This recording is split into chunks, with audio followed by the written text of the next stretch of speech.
Shalom, saudara dikasihi Tuhan.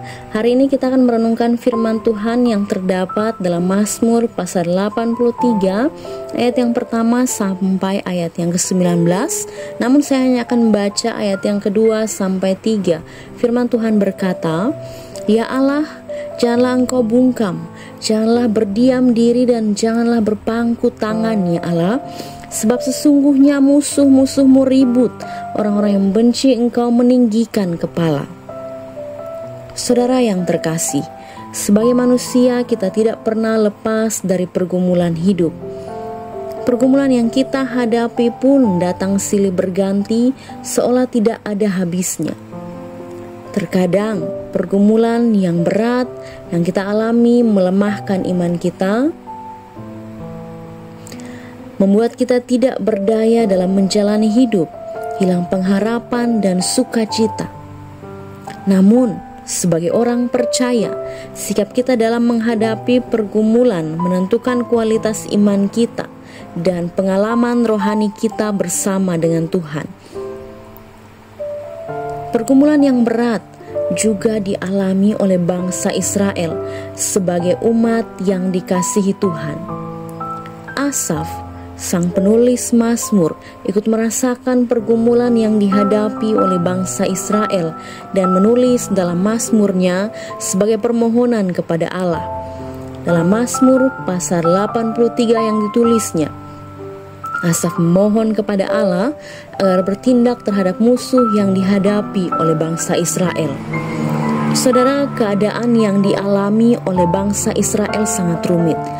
Bangsa Israel diperhadapkan dengan musuh-musuh dari bangsa lain yang bersekongkol untuk melawan dan melenyapkan nama Israel dari muka bumi. Di tengah kegentaran karena persekongkolan yang terjadi pada bangsa-bangsa yang tidak mengenal Allah, Asaf tidak hanya tinggal diam dan meratapi nasib yang akan terjadi. Ia juga tidak marah dan menyalahkan Tuhan. Dari tindakan Asaf yang memohon pertolongan Tuhan melalui Mazmur yang dituliskannya, kita bisa belajar dua hal sebagai langkah yang tepat bagi orang percaya dalam menghadapi pergumulan, yaitu yang pertama, datang dan sampaikan kepada Tuhan. Bacaan teks firman Tuhan kita dimulai dari Asaf yang menyatakan kepada Allah akan perundingan bangsa-bangsa lain, bangsa yang tidak mengenal Allah, yang telah bersepakat akan melenyapkan umat kepunyaan Tuhan. Dia berdoa dan berharap supaya Allah tidak hanya berdiam diri melihat bangsa Israel yang akan lenyap.